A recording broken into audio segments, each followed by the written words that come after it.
You're listening to Never Off Duty. Today, I've got Deputy Andrew Ford with me, as usual, which is awesome. Glad you're here. And we've got a special treat today. We have Undersheriff Ron Lendvay. Right? Yes, sir. And Ron proudly serves as the Undersheriff for the Clay County Sheriff's Office, where he serves as second in command to Sheriff Michelle Cook and oversees the daily operations of the agency. Lendvay came from to the CCSO from the Jacksonville Port Authority, where he served as Director of Public Safety. In that role, he was responsible for law enforcement services, security contract management, public safety, and emergency management. Lendvay also ensured JAXPort's compliance with federal security mandates for the maritime industry, including the Maritime Transportation Security Act, by working with local, state, and federal agencies. Prior to working at JAXPort, he retired from the Jacksonville Sheriff's Office in 2019 as Director of Investigations and Homeland Security following a 25-year career. In that role, he was responsible for all the overt and covert investigative functions of the agency. That's pretty awesome. And the specialized unit functions of the agency. He also managed the agency's participation in multi-agency task force, as well as countywide critical infrastructure assessments. Lendvay represented the JSO on the executive level task forces, working groups, and committees in partnership with law enforcement agencies at all levels.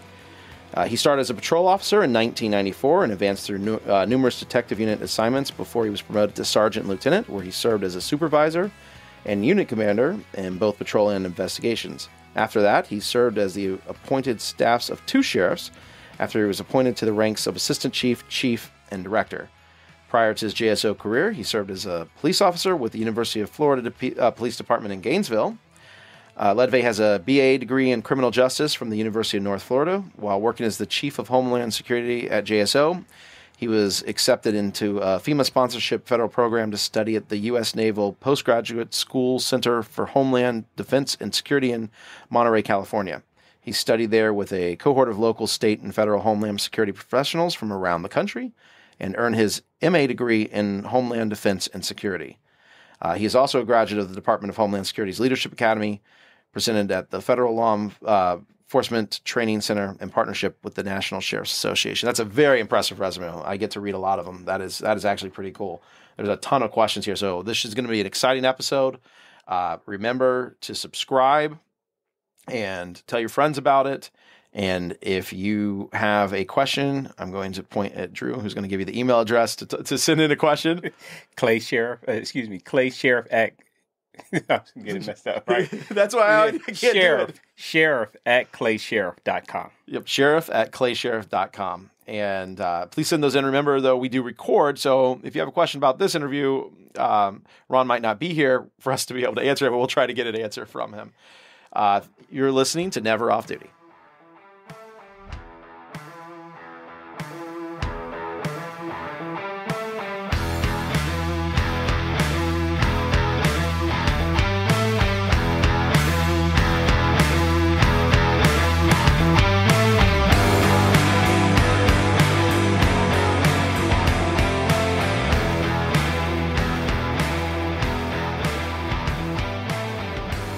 Okay, so like I was saying, there's so many things to hit here.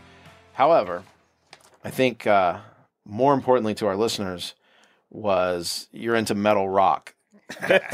That's what I've heard. That's pretty cool.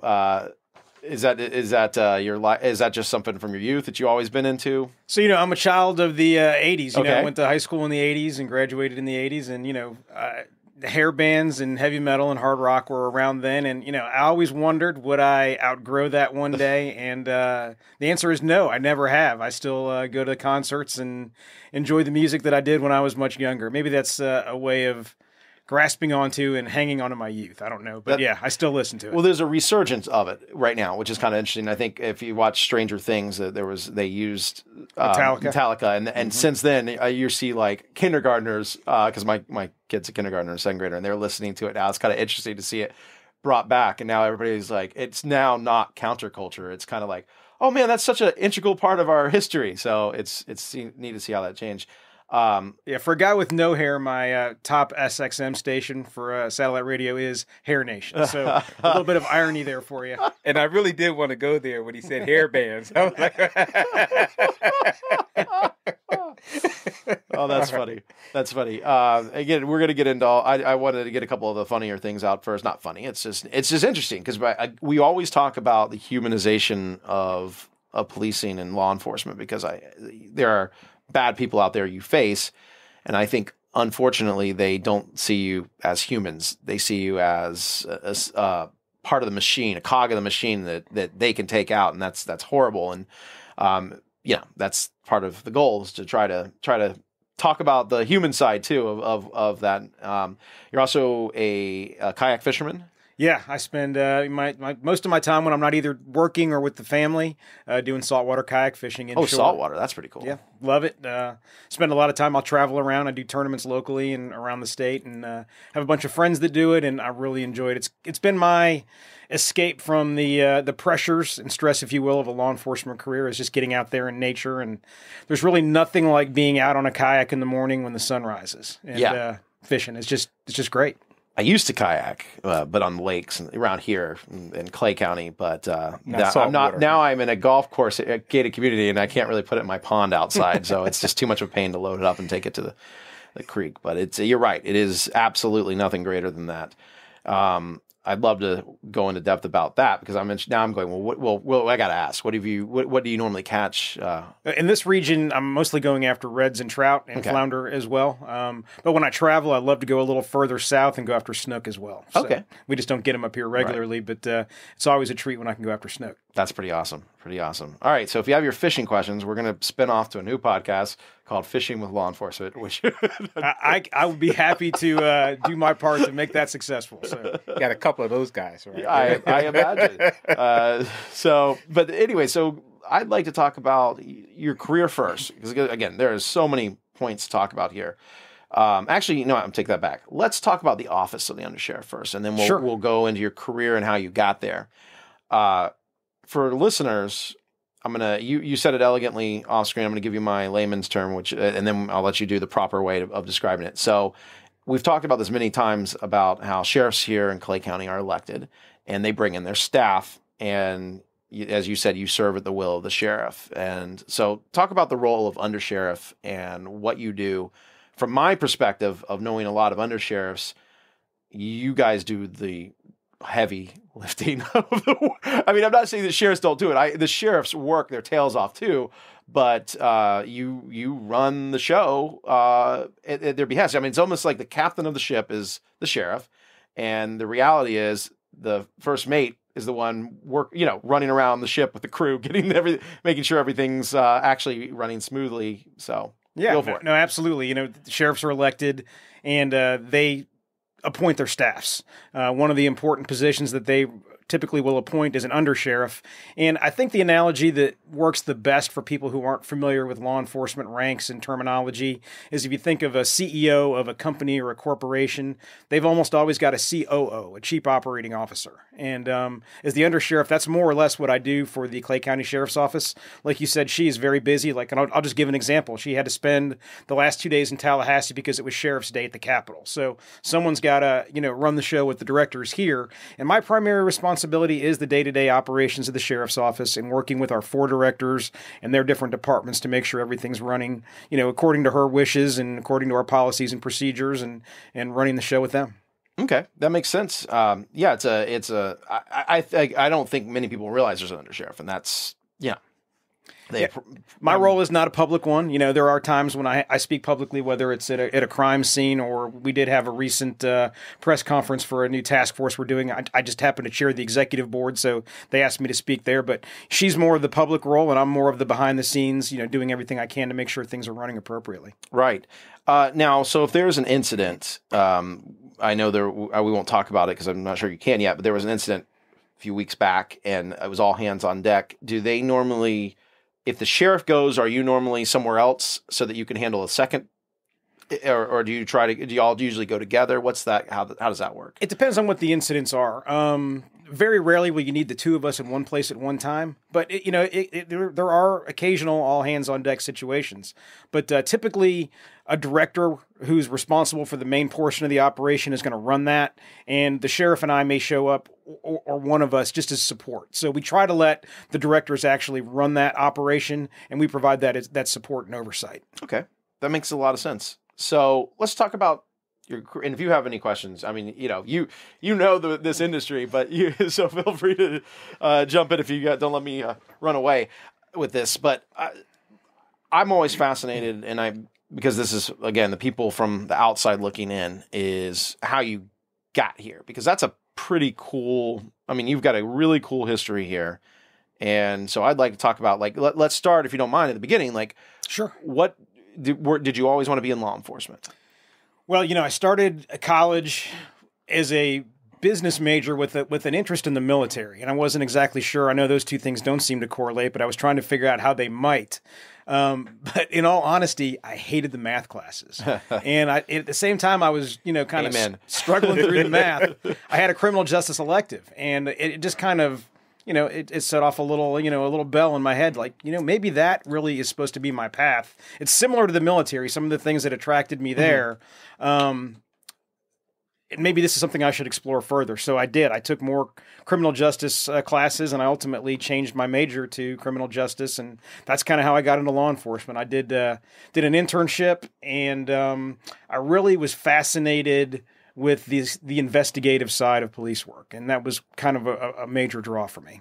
Oh, wow. Yeah, and I'd love to, we'll get to that, because you've said you've served as different task force, different units of detective work. Sure. Which I think is interesting, because, again, when we were talking with Detective Padgett, that I've always assumed from watching TV shows that usually, like, you start with one detective unit, which is the one that nobody wants to do, and then you're whatever your goal is, if it's homicide and narcotics, you move into that and you stay in that the rest of your life. And it seems like, at least in CCSO, you move around a lot, or not a lot, but you do move around, which from my perspective, that seems really smart, because you're learning new aspects of detective work that you can take from your previous posting and go back and forth. I don't know. It seems logical. You actually hit on a great point, and that's what I encourage younger deputies and officers at previous agencies that I've worked for to do, is take advantage of those opportunities, because just like you said, you learn new things, you take in new skills,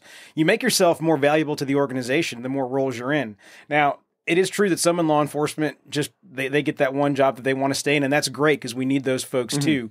But I encourage people to take as many opportunities as they can that come their way, because it benefits them, it benefits their agency, and it benefits the community, because they become more rounded and skilled as an individual. Okay. Yeah, no, I think it's awesome that y'all allow people to do that at your agency. So I will ask this about college, because young person listening, we talk about this a lot, that wants to get in law enforcement. In this day and age, would you still encourage that? Go to college first, or what would you say to them if it's an ideal, like if they're in high school senior and they're like, this is what I want to do, and you're their guidance counselor, but you've had all this, you've retired, you're like, I'm going to be a guidance counselor. So now you're like, I can help you. What would you tell that student? So there's the short game and the long game. I would say you don't really need to have that college degree to get into law enforcement right now, but that's cyclical. It's changed. And I'll give you an example. When I graduated from college, I did pretty well grade-wise and all that. Jobs were scarce and hard to come by. And if you didn't, meet certain benchmarks for recruiting, you weren't getting a job. So I went through the academy then, put myself through an academy, and was the valedictorian in my academy class, still had a hard time finding a job. And ironically, the student murders happened in Gainesville at about that same time, and the state opened up 10 new police positions at the University of Florida Police Department. And that's how I got my break. But that's how hard it was back then to break in with a college degree, a valedictorian of an academy class, and you still struggled to find a job. It's not that way today. Now, having said that, I'll go back to the long game and the short game. For the short game, you can get in without a college degree now. It's not a problem. But for your long-term prospects as far as advancement, what you may want to do, I would encourage people to get the college degree. I think it's only going to help you throughout your career. In writing is a big part of this. It makes you a better writer, makes you a better researcher, it makes you a better, well-rounded person from an educational standpoint. So is it necessary? No. Would I encourage it? Yes. That's it. Oh, good. And I think actually that well-rounded and, again, playing that long and short game, some folks want to go into law enforcement, but then maybe want to take a step higher, maybe out of the local level, maybe to the state level or the federal level. And with some of the federal agencies, you have to have a college degree. So you also look at it from that aspect. If you have a dream of a goal of going maybe FBI, the DEA, or the ATF, some of those you need a college degree unless you have some prior military. So you can get your foot in the door while you're trying to get on that federal level by coming local, but it also gives you the opportunity to take that next step. So it is that short and long game on what you see, what you want in your career. Right, and if you went straight into law enforcement and want to make that, the good news is there are colleges that you can now. I mean, it's a lot of work. We understand, but I also think that that's something that people recognize as they go, wow, you were working as a deputy full time with overtime, and you decided to put yourself through college at night and raising a family. I mean, I know from a job hire that means a lot because it shows that you're able to handle a lot that a lot of people can't handle. So I'm just throwing that out there. If you're listening and you're a deputy and you're like, yeah, I should have done that. It's not easy. And I think everybody recognizes that, but the good news is people recognize that if you decide to go that path to one day move up, that people will realize, wow, you took a hard. College is never easy for, I mean, don't get me wrong. We've all had those friends that can just not show up and make A's, but some of us can't. And one other thing to keep in mind, some agencies that may not require it to get hired do require it then to be promoted. So, right. Once again, long game, short game. It's definitely, I would encourage it. So you worked at, for Gaines, University of Florida. Yes. Police Department. Yes. Obviously in Clay County, we have a lot of Gator fans, so I'm sure they're happy to hear about this. I went to Florida State, and I remember we had Tallahassee Police Department. I have a daughter at Florida State right now. Okay, great. And we also had FSU Police, so two different agencies working together. How does being on campus change? I mean, because that's a very unique job, I think. Is it very similar to when you moved out, or is it to a different agency? Policing on a campus environment is very unique. There's a lot of free speech, protests, those types of things. Especially Gainesville. Yeah, especially in Gainesville. And it becomes... I've been there, I know. Yeah, it becomes part of the daily routine for those that are in law enforcement. So I think in a lot of ways, it's a good primer, depending on where you end up in your career for what you may see later. So definitely different. I'd say the main differences here are the sizes of agencies. So it gave me an opportunity to work at a small agency. When I was there, and I don't think it's grown a whole lot, the University of Florida Police Department had somewhere around 100 officers. So, I had a chance to work there and see what an agency that size offers. Went to Jacksonville, a much larger agency, obviously, and then now back here in Clay, which is a mid-size agency. So I've had a chance to see them all. One of the downsides to a smaller agency like at the University of Florida from a law enforcement career standpoint is that there's fewer opportunities for advancement. So people don't move as much because there's not as many different specialized units. If you want to be a detective or an investigator, they may only have a couple of those spots, and somebody may have been in that spot for 15 years and they're not planning to go anywhere. So some of the downsides to the smaller agencies are fewer opportunities for advancement and specialization, I would say. But I loved my time at the University of Florida. I worked, you have to work all the football games. You're working fraternity and sorority parties off duty, which is always a unique and interesting experience to see what goes on there. But I had a great time there. I'm thankful for the opportunity. And, it was bittersweet leaving when I did to leave to go back to Jacksonville. Oh, wow. Yeah, we I was in a fraternity, and Florida State this was back in 95, so different rules, things have changed, but we had to put visqueen around that was our big thing. Like, if you had a fraternity party, you had to blanket your entire yard so that nobody could see in. I guess the point was to have one point of entry and exit for purposes of IDing and things like that. That was probably, but you had to be visqueen so that if there was a fire, people could push through and get out. But we didn't have to hire. We did not have to bring. I'm wondering if now that's I could see that you would have to bring an officer on. Would be a very smart move to have somebody. I know now when we do events, we often do the hire. Fill out the form and get somebody, because it's just nice to have somebody that knows what they're doing at an event. Well, I like the part about the free football games. Oh yeah, that's what I heard. I know that's what I heard too. I'm like, that's not bad. I get to watch football for free. Okay. Well, don't forget, I was the rookie, so the free football games was me working in. I was in the primary the souvenir shop. Oh, okay. Oh, so wow. I was in the main gift shop, and that was my assignment for the season that I was there. But so I didn't get to see the games necessarily. Okay. But it was cool to be there in the environment. Obviously, I always feel bad for when it's a close game and it's in the fourth quarter and police start lining up, but they have to face the stands, and it's like, that's got to be so bad. You're sitting there going, come on. They're driving with 30 seconds left, and yet you've got to watch the fans because you don't want them to storm the field. That's actually something, though. Maybe, have you ever experienced that where the fans are going to, y'all thought they were going to storm the field? And I was in the gift shop. So, okay, so really, I didn't have them storm the gift shop. I had that covered. But I don't recall that being an issue during the season that I worked down there. Okay.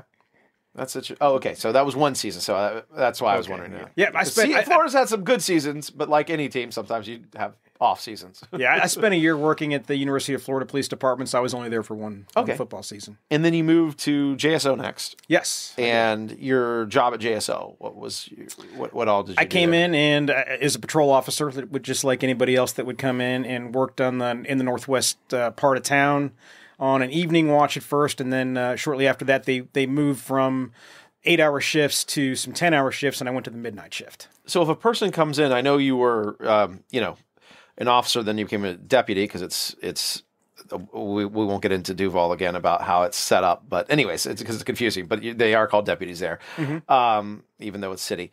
But anyways, if you are a detective, usually, like let's say in your previous job you were a detective, do you normally transfer in as a detective, or no? You'll have to start in patrol, regardless, and get that kind of base knowledge of how things operate at that agency before you move around and move up.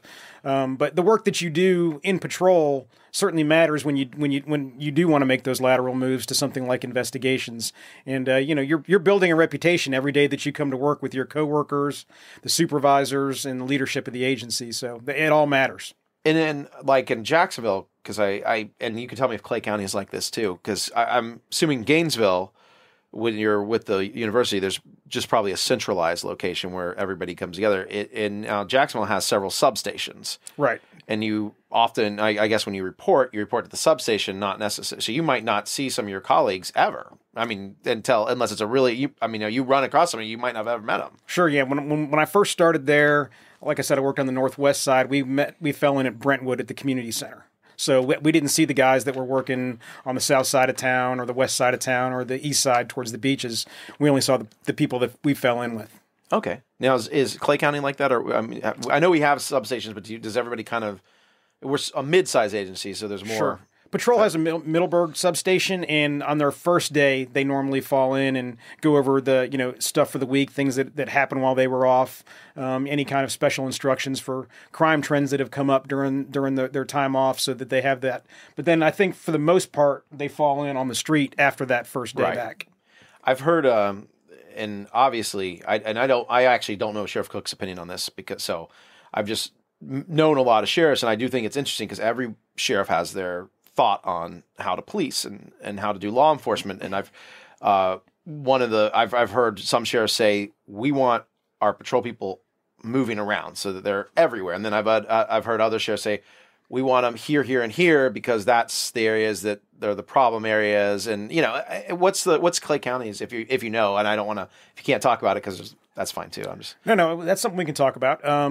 I think you have to be nimble. So we do have, a beat structure where people are assigned to specific areas, but we have to be reactive to crime trends that are happening. So if we've got a hot spot, we got to be able to move resources and surge them into the areas where we're having problems. So that's part of, what we do from the management side of things is we're looking, every 2 weeks we have a CSI meeting, which is it's a crimes meeting where we focus on what's going on, what are our crime trends, and where are our problems. And we talk about surging resources to the areas where they're needed.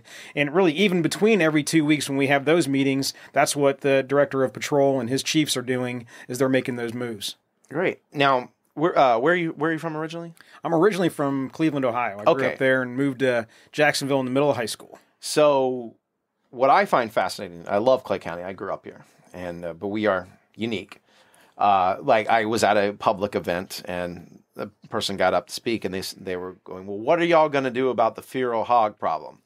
And things like that. So I imagine there's some unique Clay County things. Is there any, before we go further into your career? Do we have one? Yeah, apparently we do. Okay. One of our county commissioners knew all about it and was like, wow. It was like, this is who you need to call. Like they had that, so yes, apparently we do have a feral hog problem.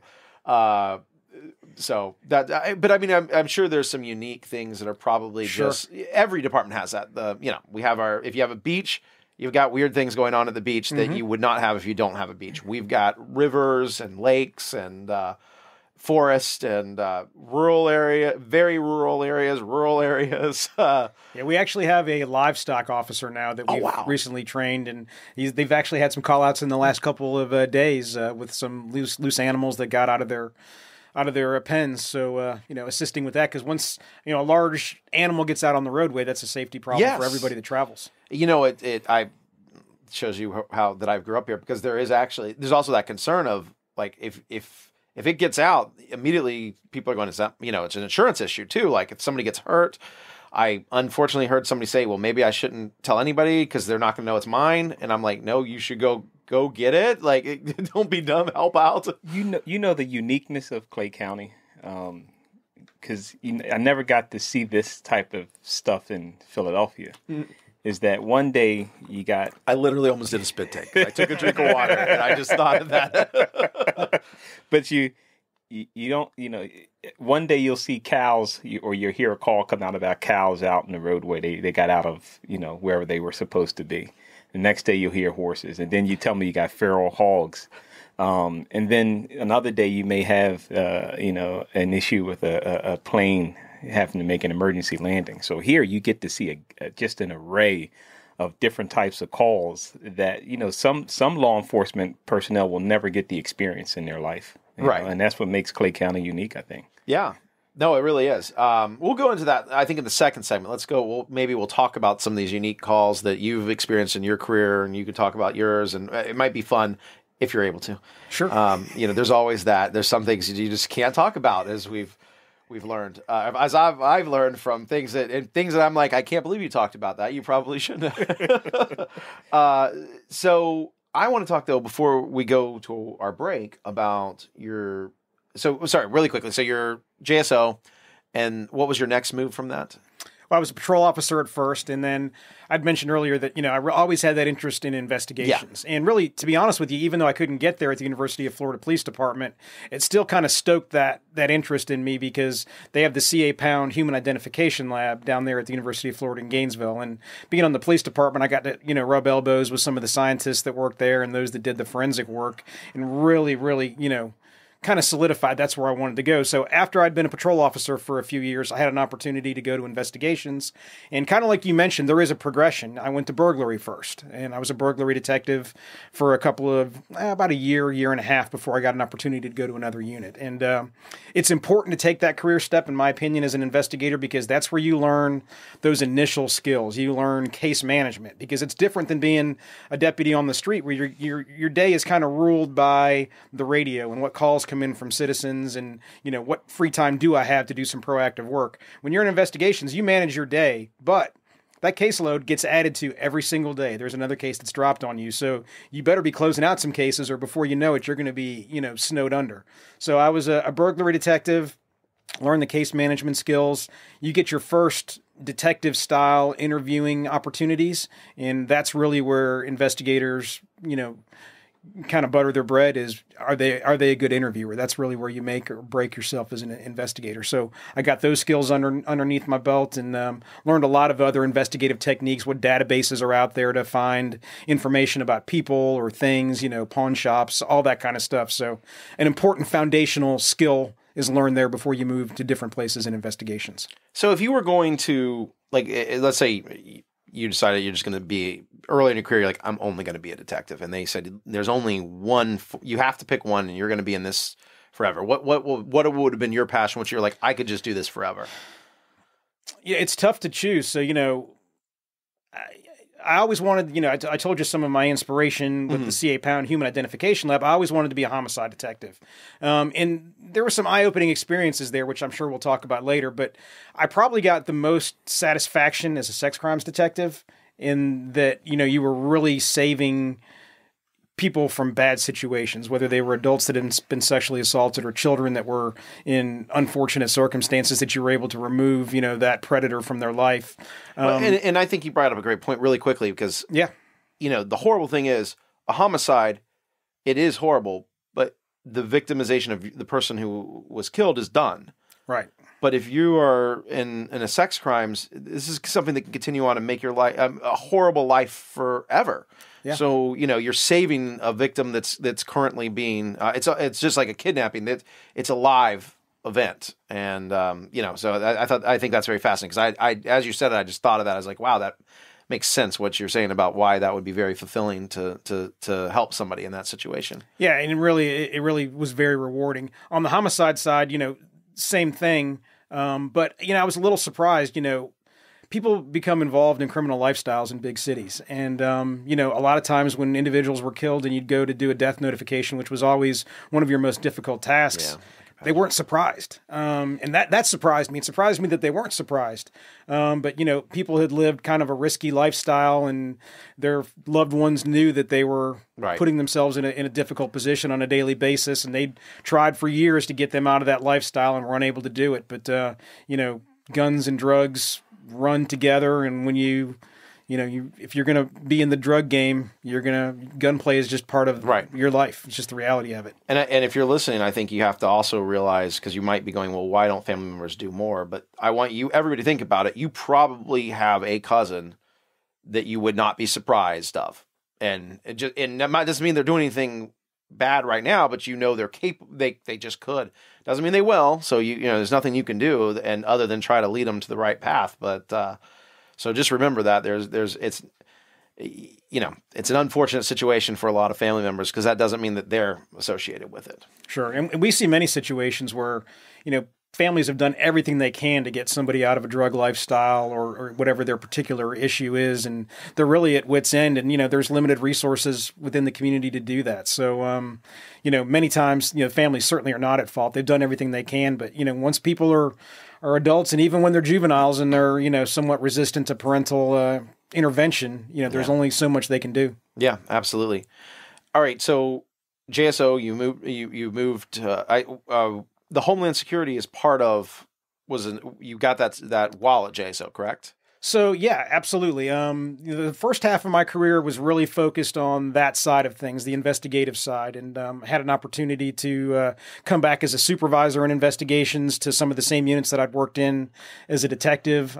Came back as a unit commander as well. The second half of my career really is kind of where the Homeland Security side of things came in, and it had to do with some promotions and opportunities, and it was a whole new learning experience for me. So the first half was very investigations intensive. The second half was also included supervision and investigations, but I had to take on the Homeland Security responsibilities as well and understanding better and in detail what our specialized units did because I had a command role there. Well, that's fascinating. And I'll tell you what's, from a citizen of Clay County, pretty cool.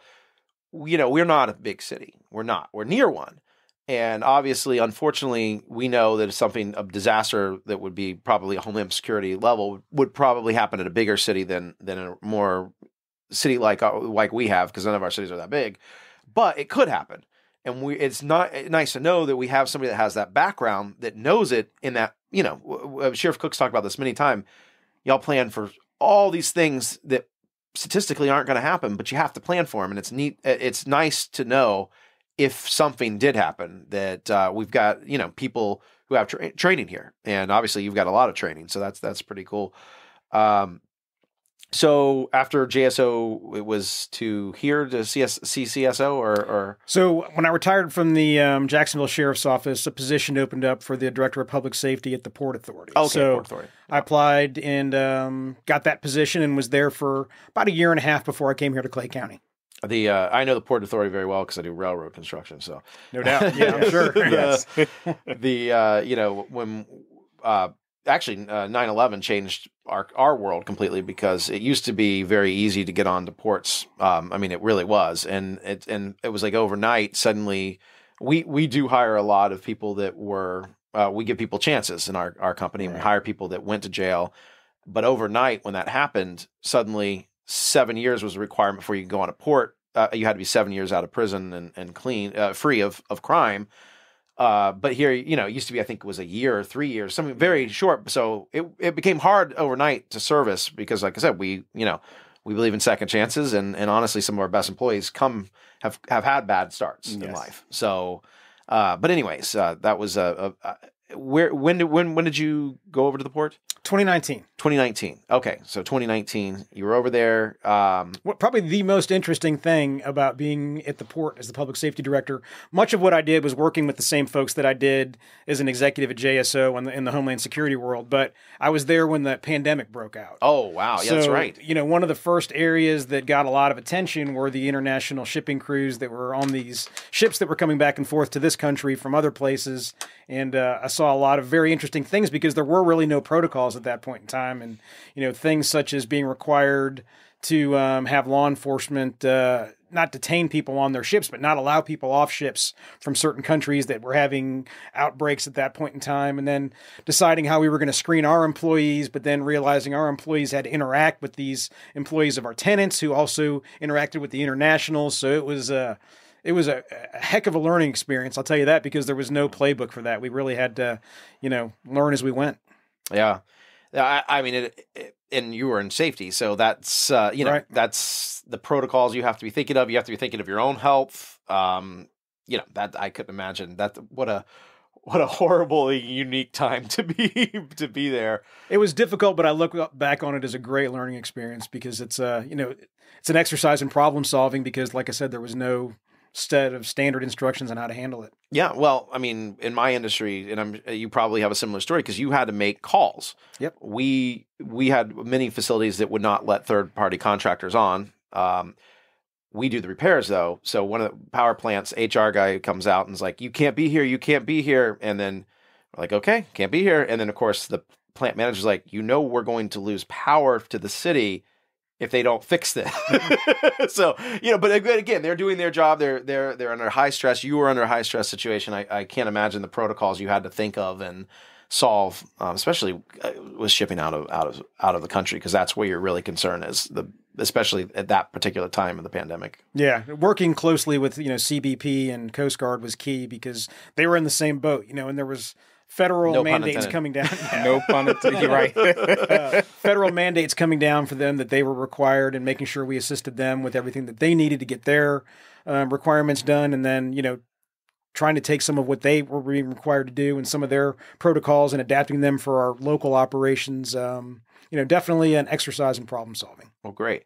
And then after Port Authority, that was when you moved over to CCSO. Yes. So when Sheriff Cook was elected sheriff here, typically what a sheriff does is they'll have a transition team where they'll bring in people they're familiar with from their past. And so you knew her before this. I did actually. We were talking about college. You never know who you'll meet in college. But she and I were both criminal justice majors together at UNF, and then we ended up back at JSO together. We were both directors. Really running most of the sworn side of the agency. So when Sheriff Cook retired, she was the director of patrol and enforcement, and I was the director of investigations and Homeland Security at that time. How about that? Yeah, we'll talk about the transition team and things like that right after the break, because I think that's also... So we've gotten you to CCSO. Mm-hmm. So we'll take a quick break, and we'll be right back. You are listening to Never Off Duty.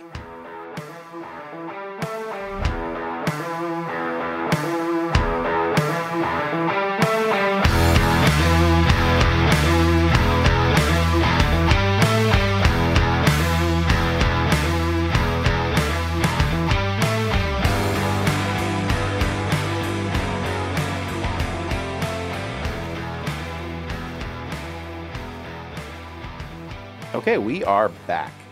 So Deputy Ford had brought up a great point while we were off mic here, taking a brief pause, and so I'm going to let him start with that because it's very good. So you and the sheriff were at UF together.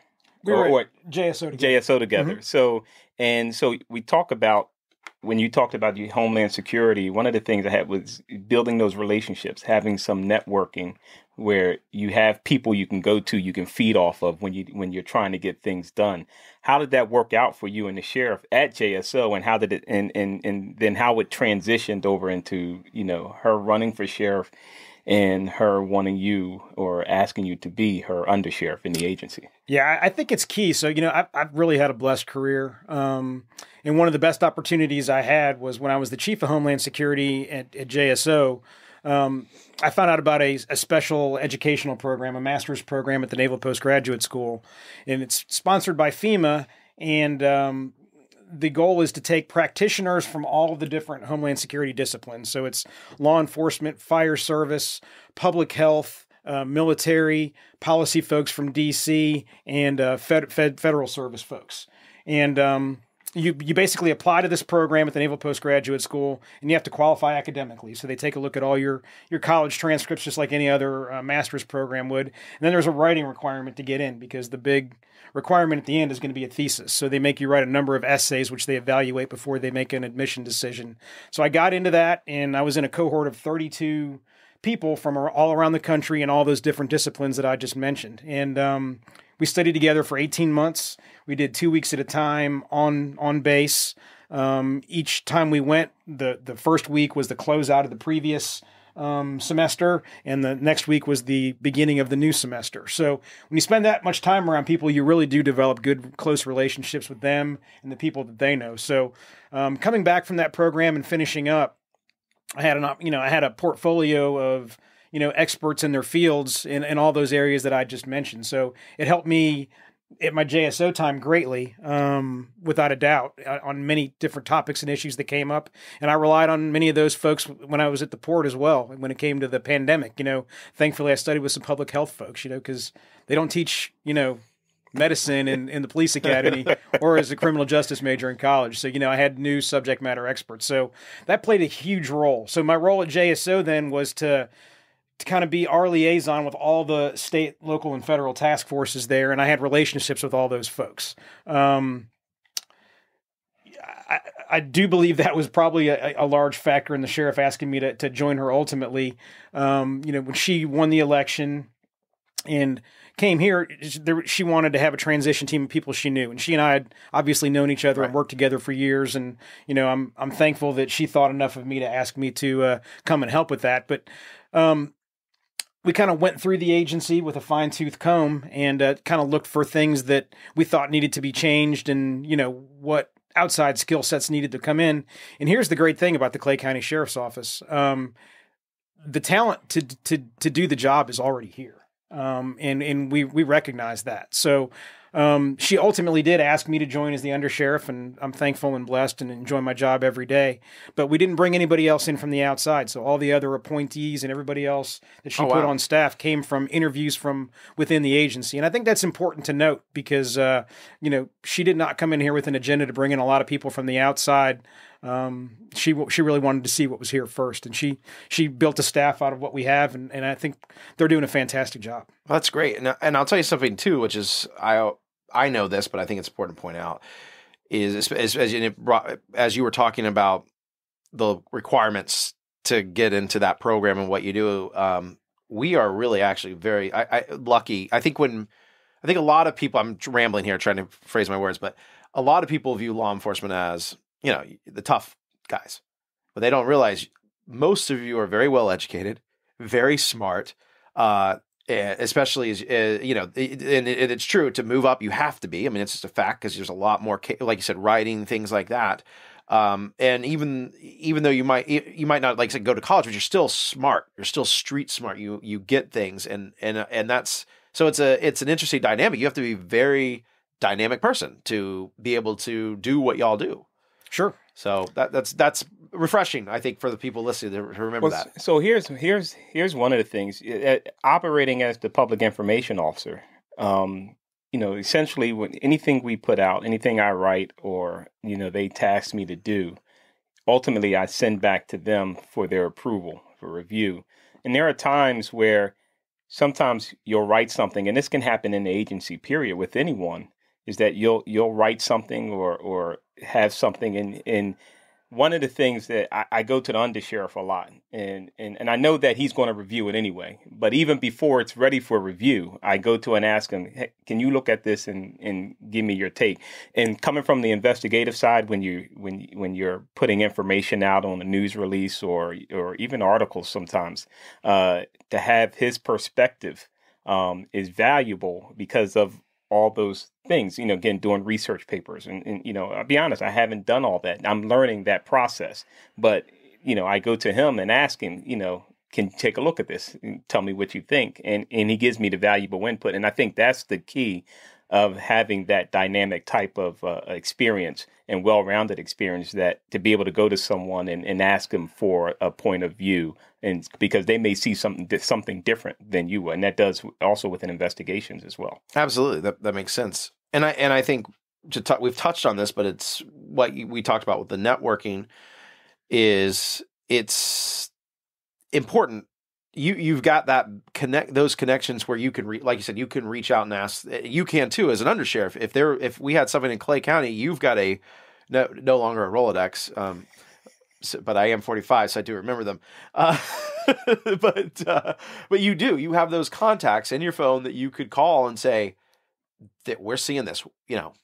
Sure, and I think that brings value. So I have, my cell phone has 3 decades worth of people in it that I've come across here in our local region at the local, state, and federal levels that I've worked different initiatives with. So relationships in law enforcement are so key.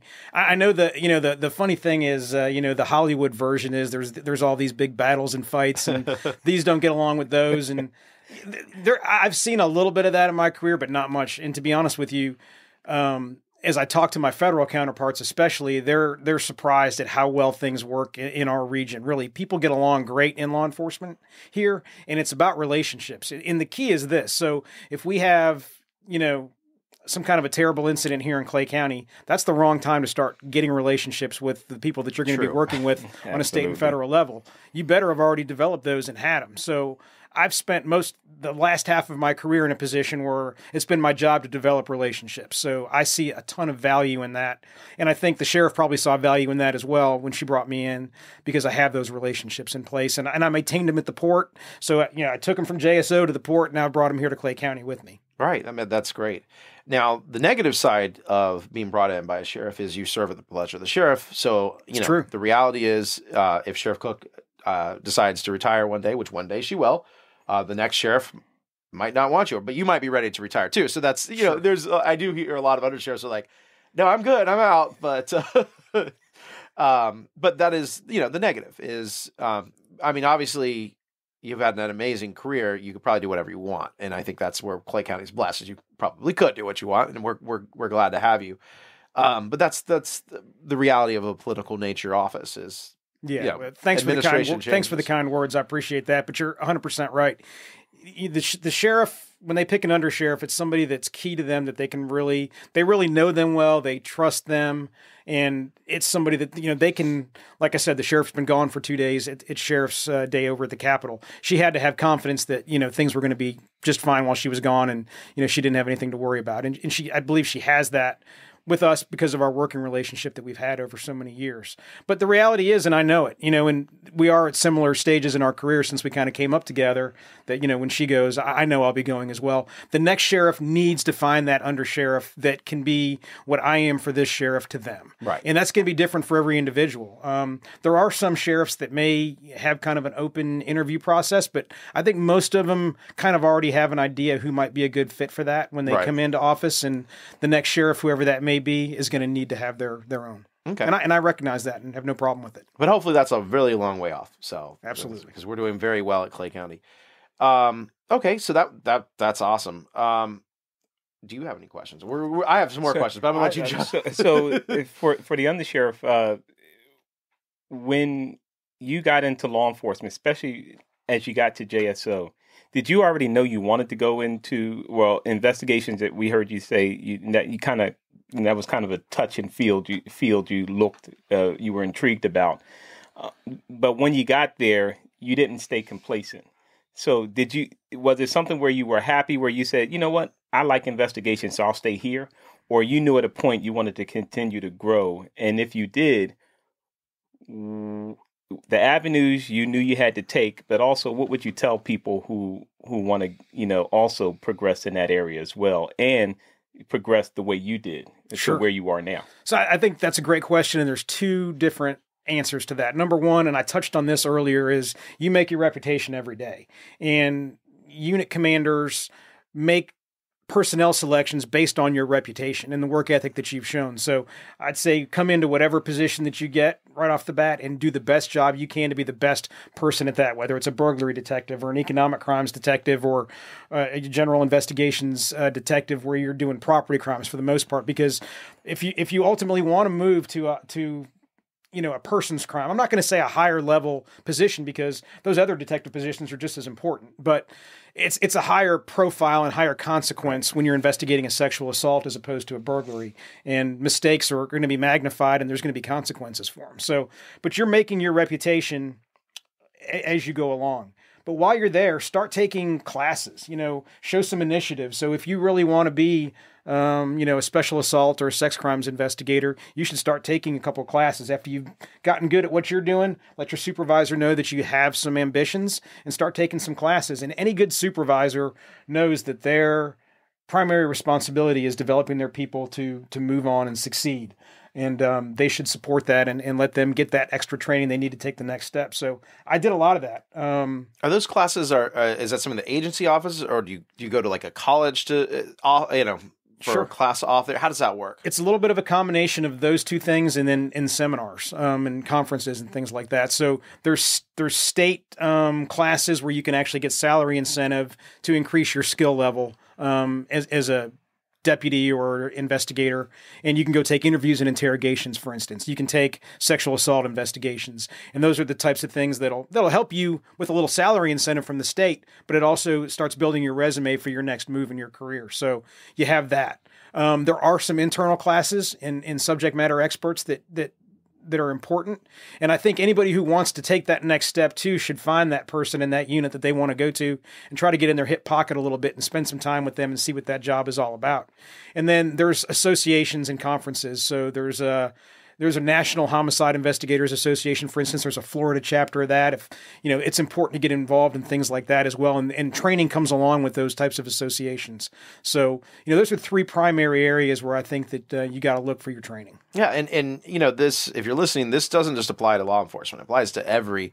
I see that all the time. People in my company will say, "Well, what do I need to do?" And it's like, well, like if you want to move up, take a class to learn how to operate a piece of heavy machinery. That's a much better pay. It's a better paying job. Get a CDL. I mean, there's things you can do to move up in a company that if you're worried right now about being stuck and want to move up, like you said, take classes, take initiative, and those opportunities will present themselves. Because when you're in leadership, as y'all are, you do see often that you have a need for somebody else, but there's just, at the end of the day, you can't go to a person and say, you should do this. They need to go say, I want to do this, which then allows you to help them get to that level. So absolutely. Very seldom can you just step up to the next level without any preparation and be successful. So it's our job in management to make sure people are getting the interim skill sets that they need to be able to take those next steps in their career. And I think everybody would be surprised if you're worried, like you said, talk to your supervisor, because they will probably bend over backwards to try to help you. And they're just waiting for that question to be asked. I think leaders build leaders.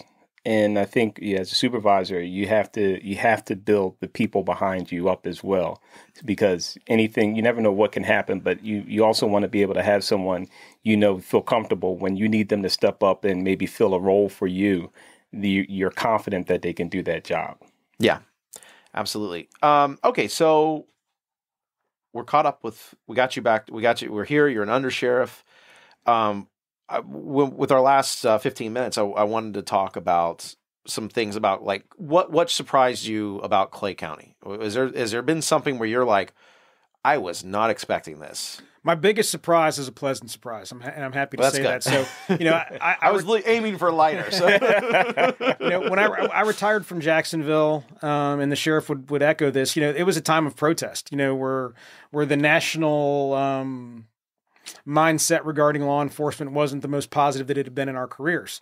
And when we got to Clay County, I saw so much less of what I saw in Jacksonville, as far as not just the protests, but the negativity towards law enforcement, that can really create morale issues for the troops. I was very, pleasantly surprised that there was so little of that in Clay County and so much support here. So, for anybody that's listening, that's out in the community, I just can't say thank you enough for the warm welcome and the support, not only that I have received myself personally, but the professional support and personal support that our deputies get every day from the people in Clay County. It's a remarkable relationship that I value. This is a great community. Sheriff Cook and I have talked about the Signal 35 organization that we started, and it's amazing. I mean, it's just the community outpour of support. It makes it very easy to do in a community like this. So it's even though it's not back the blue, it's back the green here. But but the truth is, I mean, this community puts their money where their mouth is. When people say back the blue, they do it here. But again, green. So without a doubt. I think, me coming into Clay County, coming from, two different law enforcement agencies, absolutely, Clay County is one of those. And you see it on social media, just by some of the messages we get. You hear about the deputies who go into a restaurant. By the time they get up, waiters or waitresses saying, hey, meal's already paid for, and you don't know who paid for it. Great relationship, and I think that's one of the key topics, or one of the key things Sheriff Cook and the Undersheriff have brought in, is that you continue to build those relationships in the community, with the folks. Get out of your car. When you go into a store, have a smile and say hello. I get some days are just kind of be down, but this is a great county where, they truly do support law enforcement. And so that is something that you don't see on a regular basis. And here's an example from Drew's hometown. One of my last conferences I went to when I was with JSO was the IACP, which is the International Association of Chiefs of Police, and it was in Philadelphia. And thank you for telling us that, because I'm always y'all will use all these. I know the acronyms. We're terrible with that. I almost said anagrams. Yeah, acronyms. Yeah. But I spent my days wading through protesters trying to get in and out of the conference every day when I was up there, and it was right at the convention center. Yep. There was an intense presence of not police supporters there. It was obvious. So coming here is such a breath of fresh air. Really quickly, so I brought a speaker to Clay County, but it was Green Cove. So Green Cove's, they did an amazing job because it was a potential controversial speaker. They knew there would be protest.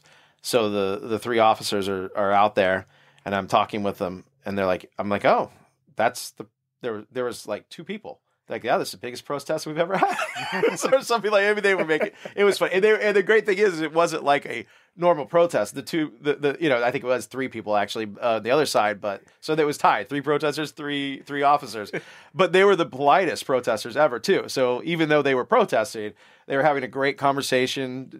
You guys keep up the good work. It was very cordial. It was, but that's the community we live in, and we're blessed. But having said that, we're a growing community. And so I think that's a good segue into what we can talk about last is, where do you see Clay County going? Where does I'm going to really just throw this out there. So you're like, oh no, I'm just kidding.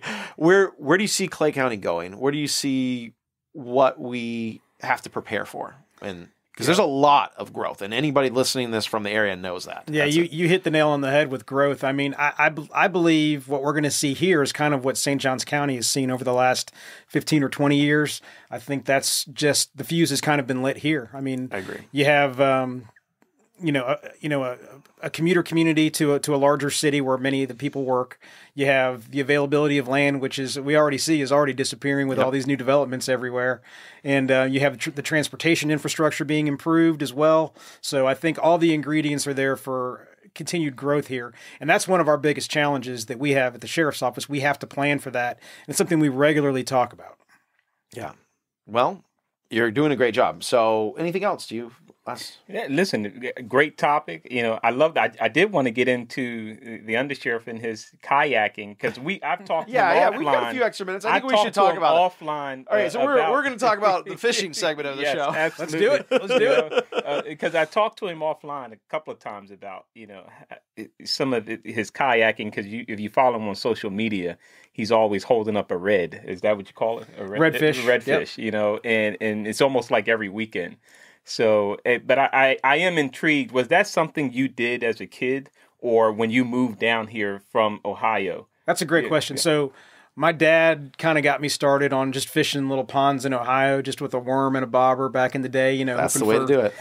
Hoping for some bluegills or, you'd luck into a bass every now and then. And I kind of graduated. I'm going to give up, the statute of limitations is expired, but I found myself kind of sneaking into golf courses when I was a kid to fish there. We have them here. We have ponds. And it's funny. You'll be like, but they're kids, so I don't care. I mean, I think it's great. I want them to be fishing there, but that's what started my love for fishing. And then, we moved to Florida when I was in the middle of high school, and didn't do as much fishing when we first got here because things were just different, and I didn't understand the saltwater environment. But when I was working at JSO, I had some friends that had boats, and said, "Hey, you want to go out and try the saltwater game?" And I said, "Sure."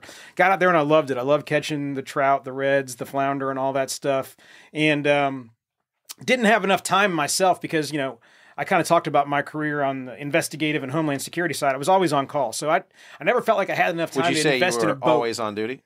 Yeah, I think that would be accurate. Never off duty? Sorry. But I never felt like I could justify getting a boat because I didn't have the time. But, kayaks kind of came to the forefront as a fishing platform about 20 years ago and became really popular. And they started building kayaks specifically for fishermen. So I'm like, maybe that's maybe that's going to be my avenue. So, I got into it about 20 years ago, maybe just I was 10 years into a law enforcement career then, kind of when I needed a good, healthy outlet, and had friends that were of the same mindset that enjoyed it as well. And here's the secret I'll tell you. I love to go fishing with friends that have boats. If I get an invitation, I'll go. But I typically catch more and better fish on my kayak doing the backcountry, backwater thing than I get a chance to catch on boats. I agree with that because you can get to places that a boat, with the draft, it just makes a difference. Now, so like I said, I've got a kayak, but not a fishing kayak. Have you ever been fishing and the fish flipped you over?